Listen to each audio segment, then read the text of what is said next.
Hey guys, it's Tom M from Tabletop Republic, and just recently they have announced the deck lists for the Commander 2020 decks.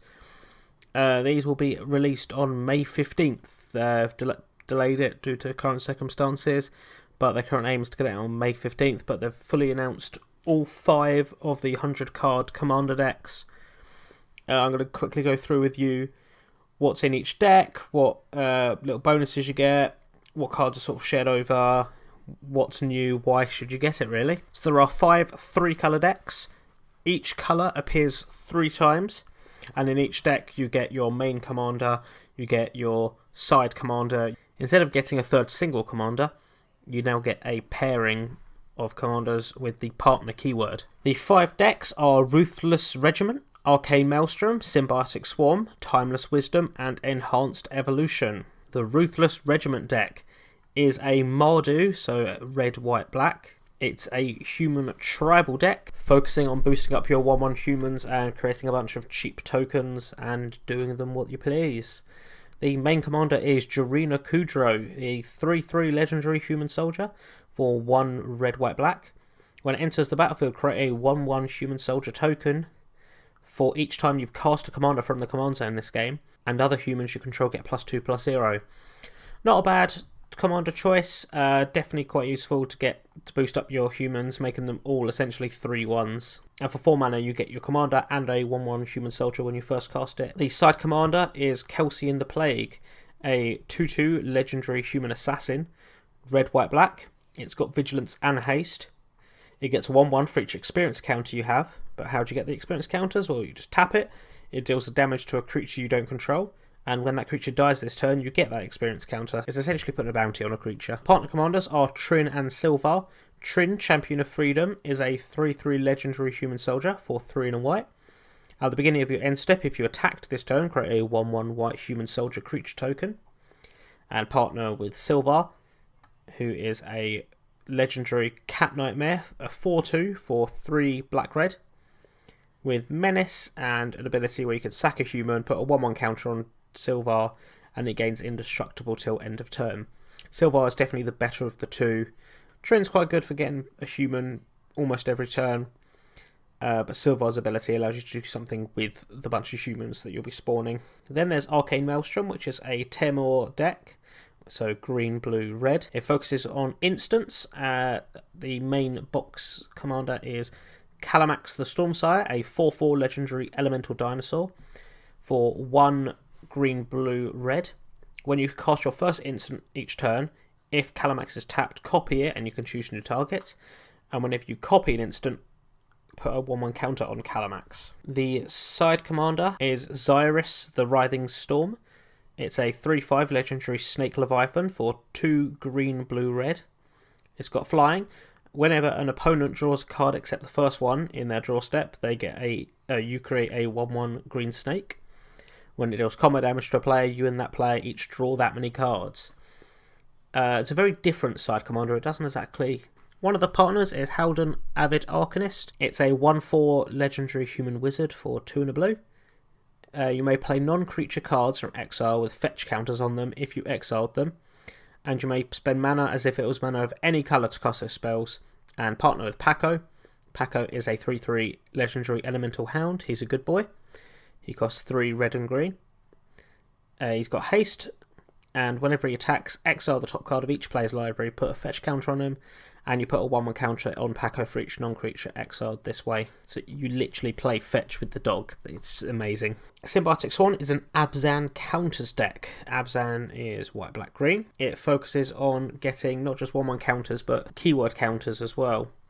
With the courier, there's loads of keyword counters you can put on creatures now, so rather than them getting the ability, they get a counter with the ability. The commander is Catheral, Aspect Warper. It's a 3/3 legendary nightmare insect for 2 white, black, green. When it enters the battlefield, put a flying counter on any creature you control. If a creature in your graveyard has flying, repeat this process for first strike, double strike, death touch, hexproof, indestructible, lifelink, menace, reach, trample, and vigilance. And then put a 1/1 counter on Catheral for each counter put on a creature this way. The side commander is Tayam Luminous Enigma, a 3/3 legendary nightmare beast for 1 white, black, green. Each creature you control enters with an additional vigilance counter on it. For 3 colourless, remove 3 counters from creatures you control. Put the top 3 cards of your library into the graveyard, then return a permanent with a CMC of 3 or less from the graveyard to the battlefield. Then the partner commanders, Nikara, Lair Scavenger, a 2/2 legendary human cleric. It's got Menace. When another creature you control leaves the battlefield, if it had 1 or more counters on it, you draw a card and lose a life. And then Yannick Scavenging Sentinel, a 3/3 legendary hyena beast, 2 green-white. It's got Vigilance, and when it enters the battlefield, exile another creature you control until Yannick leaves the battlefield. When you do, distribute X 1/1 counters among any number of target creatures, where X is the exiled creature's power. In the Timeless Wisdom deck, it is a Jeskai cycling deck. It's blue, red, white. The commander is Gabbie, Ness, Warden. It's a 2/5 legendary human shaman for 2 blue, red, white. You may pay 0 rather than pay the cycling cost of the first card you cycle each turn, and when you draw your second card each turn, create a 2/2 red and white dinosaur cat token. The side commander is Akim the Soaring Wind. It's a 3/4 legendary bird dinosaur for 2 blue, red, white. It's got flying. Whenever you create 1 or more tokens for the first time each turn, create a 1/1 white bird token with flying, and for 3 blue, red, white, creature tokens gain double strike until the end of turn. With the partner commanders, you've got Bralin Skyshark Rider, a 3/3 legendary human shaman for 3 in a red.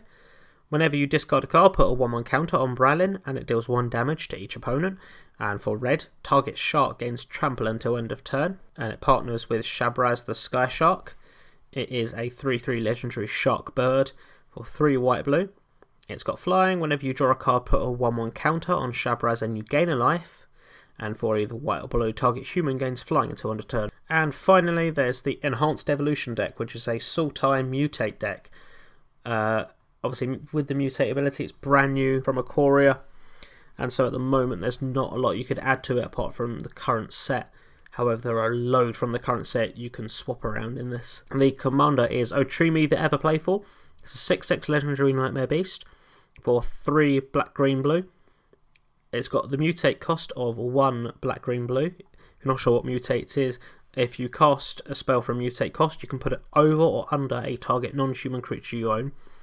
They mutate into the creature on top and have all the abilities from under it. Otrimi's other effect is it's got trample, and when it deals combat damage, you may return a creature card with mutate from the graveyard to your hand. The side commander is Zoraxa the Exemplary. For 1 black, green, blue, you get a 2/3 legendary Nightmare Hydra. With Death Touch, tap to add 2 mana of any colour, and whenever you cast a spell with X for its mana cost, create a 0/0 Hydra and put X counters on it. Then the partner commanders, you got Kazur Ruthless Stalker. It's a 3/3 legendary human warrior for 3 in a green. Whenever a creature you control deals combat damage to a player, put a 1/1 counter on that creature, and it partners with Ukima Stalking Shadow. It's a 2/2 legendary werewolf for 1 blue-black. It can't be blocked, and when it leaves the battlefield, it deals X damage to a target player, and you gain X life where X is its power. So yeah, in those decks, there are a total of 71 new cards. There's about 17 new cards per deck. Some are shared over multiple decks, and the rest are reprints. In each box, you get your 100 card deck, your foil oversized box commander. You get a deck box, just a cheap little cardboard one, 10 double-sided tokens, a life wheel, and a keyword counter punch card. There are some cards which are in every deck. Of course, you've got to have Soul Ring in there, Command Tower. Arcane Signet is now in the commander decks. Exotic Orchard is in every deck, and Bonder's Ornament is a new one that's in every deck.